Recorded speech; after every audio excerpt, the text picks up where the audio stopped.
64% Americans ఇప్పటికే ట్రంప్కు వ్యతిరేకంగా ఉన్నట్టు కూడా తెలుస్తుంది. సో మొత్తం మీద ఈ నెల రోజుల పాటు ఇటు మొదటగా ఇరాన్కి సంబంధించిన సుప్రీం లీడర్ని, ఇరాన్కి సంబంధించిన ప్రభుత్వాన్ని కొల్లగొట్టాలంటూ ఇటు అమెరికా అలాగే ఇజ్రాయెల్ మొదటగా వీళ్ళ మిషన్, మొదటగా వీళ్ళకున్న ప్లాన్. కానీ ప్రస్తుతానికి నెల రోజులు గడిచిన తర్వాత ఇప్పుడు అమెరికా ఇజ్రాయెల్ స్ట్రైట్ ఆఫ్ హార్మోజ్ని ఓపెన్ చేయాలంటూ అమెరికా ప్రపంచ దేశాలని ముందుకు రావాలంటూ కోరుతుంది. అంటే మొదటగా ఉన్న మిషన్ అనుకున్న ఒక ప్లాన్ కాస్త మారిపోయి ఇప్పుడు పొలిటికల్గా మారిపోయింది. ప్రపంచ దేశాలని ఇటు ట్రంప్ చేస్తున్న స్టేట్మెంట్స్ వల్ల ఇటు ప్రపంచ దేశాల గ్లోబల్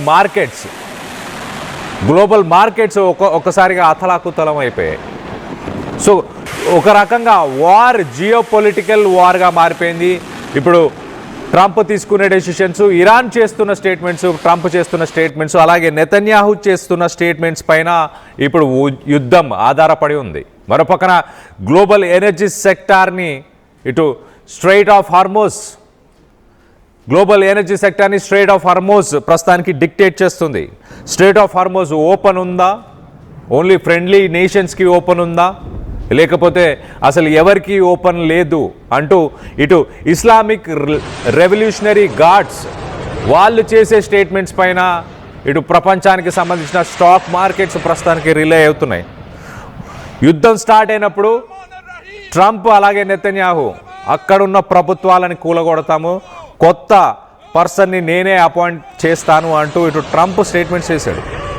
ఒక మ్యాడ్ మ్యాన్ని థియరీ ముందుకు తీసుకెళ్లే ప్రయత్నం చేశాడు. కానీ ఇరాన్ చాలా స్టేబుల్గా, కాన్స్టెంట్గా ట్రంప్ ఎన్ని స్టేట్మెంట్స్ చేసినా వాళ్ళ పవర్కి, వాళ్ళ ఆర్మీకి, వాళ్ళ ఎయిర్ ఫోర్సెస్కి ట్రంప్ గతంలో కొన్ని స్టేట్మెంట్స్ చేశాడు.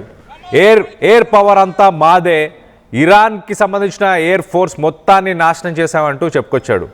ఏ క్షణం కావాలంటే ఆ క్షణం మేము ఇరాన్ని అటాక్ చేయొచ్చు, అంత ఎయిర్ స్పేస్ని మేము కంట్రోల్ చేస్తున్నామంటూ ఇటు ట్రంప్ అలాగే ఇటు నెతన్యాహు వీరిద్దరూ అలాంటి స్టేట్మెంట్స్ ఇచ్చారు.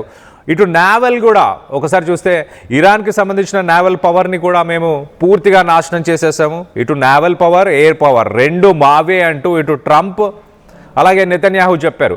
కానీ ఈ ఎయిర్ పవర్, నావల్ పవర్ వల్ల ఇరాన్ని గెలవలేకపోతున్నారు. బై ఫుట్ మరి ప్రయత్నం చేద్దాం అనుకుంటున్న ట్రంప్ నిజంగా అమెరికన్ సోల్జర్స్ ప్రాణాలని పణంగా పెట్టాలనుకుంటున్నాడా ట్రంప్ అన్న దానిపై ప్రస్తుతానికి ఉత్కంఠం అయితే నెలకొని ఉంది. నిజంగా ట్రంప్ ఆ 3000 మంది పారాట్రూపర్స్ని ఇటు ఇరాన్లోని కర్గ్ ఐలాండ్ కానీ, మిగతా ఇరాన్లోని న్యూక్లియర్ పవర్ స్టేషన్స్ని కానీ, న్యూక్లియర్ సైట్స్ని కానీ వాటిని కైవసం చేసుకోవడానికి యూజ్ చేసే అవకాశం ఉందా? నిజంగా వాళ్ళ ప్రాణాలను పణంగా పెడతారా? ఒకవేళ అమెరికన్ సోల్జర్స్ ప్రాణాలని పణంగా పెడితే ఇరాన్ మాత్రం ఖచ్చితంగా వాళ్ళకి చుక్కలు చూపించబోతుంది. ఇరాన్లో సాధారణమైన టెరైన్స్ లేవు. ఇటు ఆఫ్ఘనిస్తాన్, ఇరాక్ కంటే డిఫరెంట్ టెరైన్స్ ఉన్నాయి. అక్కడ కొండ పర్వతాలు అలాగే ఎడారులు ఉన్నాయి. అలాంటి వాతావరణంలో అమెరికన్ సోల్జర్స్ ఎంతకాలం ఉండగలుగుతారు, వాళ్ళు పర్ఫామ్ చేయగలుగుతారా అన్న క్వశ్చన్స్ అయితే వస్తున్నాయి. ఇటు ట్రంప్ అలాగే ఇటు అమెరికన్ ప్రభుత్వాలు ప్రస్తుతానికి వైస్ ప్రెసిడెంట్ జేడీ వ్యాన్స్ని ముందుకు తీసుకొచ్చాయి. జేడీ వ్యాన్స్తోనే ఇప్పుడు నెగోషియేషన్స్ చేపిస్తున్నారు. ఇటు నెతన్యాహుతో కూడా జేడీ వ్యాన్సే మాట్లాడుతున్నాడు. అమెరికన్ సోల్జర్స్ అక్కడికి వెళ్ళి సస్టైన్ అవ్వలేరు, వాళ్ళ ప్రాణాలని మేము పోగొట్టుకోలేము.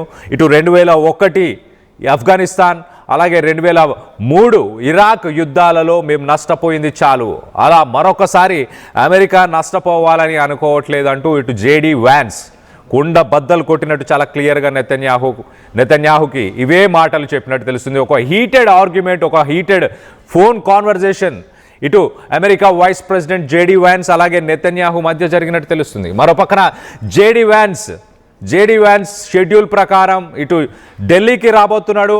ఇటు భారత్కి వచ్చిన తర్వాత అక్కడి నుంచి ఇస్లామాబాద్, పాకిస్తాన్కి వెళ్ళి పాకిస్తాన్ ద్వారా ఇరాన్తో మీడియేషన్ టాక్స్ చేయబోతున్నట్టు తెలుస్తుంది. పాకిస్తాన్కి డైరెక్ట్గా వెళ్లాల్సిన జేడీ వ్యాన్స్ మొదటగా ఇండియాకి వస్తున్నాడు. ఇండియాకి వచ్చి ఇటు భారత ప్రభుత్వంతో చర్చించబోతున్నాడు. ఎలా ఇరాన్ని ఒప్పించడానికి భారత్ సహాయం మొదటగా కోరి దాని తర్వాత పాకిస్తాన్లో ఆ మీటింగ్ని పెట్టుకోవాలని ప్లాన్ చేస్తున్నట్టు తెలుస్తుంది. మొత్తం మీద ఈ నెల రోజుల్లో మొదటగా స్టార్ట్ చేసిన వార్ ఇటు సుప్రీం లీడర్ అలీ ఖమేనీ చనిపోతే సరిపోతుంది అనుకున్నాడు ట్రంప్. దాని తర్వాత అక్కడ ప్రభుత్వం కూలిపోతే సరిపోతుంది అనుకున్నాడు. కానీ దాని తర్వాత ఇప్పుడు ప్రస్తుతానికి స్ట్రెయిట్ ఆఫ్ హార్మోజ్ గుండా కమర్షియల్ షిప్స్ వస్తే చాలు, ఆ స్ట్రెయిట్ ఆఫ్ హార్మోజ్ని ఓపెన్ చేయాలి, ఇరాన్ చర్చలకి రావాలి అంటూ ఇటు ఇరాన్ ముందు ఒక 15 పాయింట్లు పెట్టే ప్రయత్నం చేశాడు. ఇరాన్ మాత్రం చాలా క్లియర్గా మేము నష్టపోయిన వాటికి ముందుగా డబ్బులు చెల్లించు, అలాగే ఒక ఇండిపెండెంట్ నేషన్గా మమ్మల్ని ప్రపంచ దేశాలు గుర్తించాలి. మరో పక్కన ఒక న్యూక్లియర్ పవర్గా న్యూక్లియర్ ప్యూరిఫికేషన్ మేము ఓన్లీ పవర్ ప్లాంట్స్లో పవర్ ప్రొడ్యూస్ చేయడానికి మాత్రమే యూజ్ చేస్తున్నాం, సో దాన్ని కూడా అంగీకరించాలి అంటూ మొదటగా ఇటు ఇరాన్ కొన్ని కండిషన్స్ని అమెరికా అలాగే ఇజ్రాయెల్ ముందు పెట్టే ప్రయత్నం చేసింది. ఓవరాల్గా మరికొన్ని రోజులు కూడా ఈ వార్ జరగబోతున్నట్టు చాలా క్లియర్గా తెలుస్తుంది. ఇక్కడే ఈ వార్ ఎండ్ అయ్యేలాగా లేదు. ఎందుకంటే ట్రంప్ ఒక పక్కన 10 రోజులు సీజ్ ఫైర్ కావాలని కోరుతూనే ఇటు వేలాది మంది పారాట్రూపర్స్ని స్ట్రెయిట్ ఆఫ్ హార్మోజ్కి పంపించే ప్రయత్నం చేస్తున్నాడు. సో వార్ని కంటిన్యూ చేయడానికే ఇటు ట్రంప్ ముందుకు వెళ్తున్నాడా? మరో పక్కన సౌదీ అరేబియా ప్రిన్స్ కూడా ఇటు ట్రంప్ని ప్రెషరైజ్ చేస్తున్నట్టు తెలుస్తుంది. యుద్ధాన్ని కొనసాగించండి, ఇరాన్లో ప్రభుత్వం కూలిపోయేదాకా కొనసాగించండి అంటూ ఇటు సౌదీ ప్రిన్స్ చెప్పుకొచ్చే ప్రయత్నం చేస్తున్నాడు. మరి ఇప్పుడు పారాట్రూపర్స్ని మోహరించాడు, కానీ ఆ పారాట్రూపర్స్ ఇరాన్కి సంబంధించిన మిసైల్స్ స్ట్రైక్ రేంజ్లోనే ప్రస్తుతానికి ఆ పారాట్రూపర్స్కి సంబంధించిన వాళ్ళ షిప్స్ కానీ వాళ్ళు ఉండబోతున్నారు. సో ఒకవేళ ఆ రేంజ్లోనే ఉంటే ఇరాన్కి సంబంధించిన మిసైల్స్ కానీ డ్రోన్ స్ట్రైక్స్ వల్ల వాళ్ళు బతికే అవకాశం ఉంటుందా, వాళ్ళు ఫైట్ చేసే అవకాశం ఉంటుందా?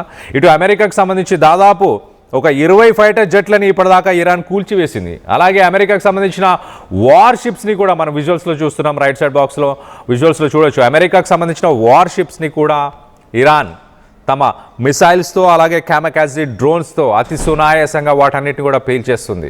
సో అమెరికాకి ప్రతిరోజు ఖర్చు $1.5 బిలియన్. ఇంకా ఆ ఖర్చుని భరించే అవకాశం ఉందా? గతంలో ఒక 500 బిలియన్స్ ఇటు కాంగ్రెస్తో మాట్లాడి తెచ్చుకునే ప్రయత్నం చేశారు. దాని తర్వాత మరి రానున్న రోజుల్లో అమెరికాకు సంబంధించిన డబ్బుని ఎందుకు ఖర్చు చేయబోతున్నారు? ఒకవేళ గ్లోబల్ ఎనర్జీ క్రైసిస్ కనుక వస్తే ఇటు అమెరికాను కూడా చాలా ఇబ్బంది పెట్టే అవకాశం ఉంది. ఇటు స్ట్రెయిట్ ఆఫ్ హార్మోజ్కి సంబంధించి మనం చూస్తున్నాం.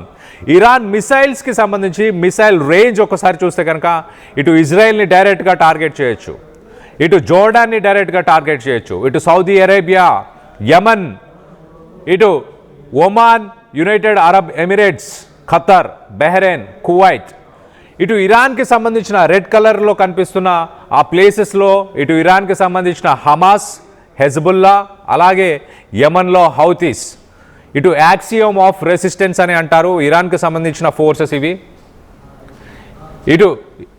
ఇటు యాక్సియోమ్ ఆఫ్ రెసిస్టెన్స్ అంటారు. సో మొత్తం మీద ఇరాన్కి సంబంధించిన ఈ ఫోర్సెస్ అన్ని హెల్ప్ చేస్తే ఇటు ఇజ్రాయెల్ని లెబనాన్ నుంచి టార్గెట్ చేయొచ్చు, ఇటు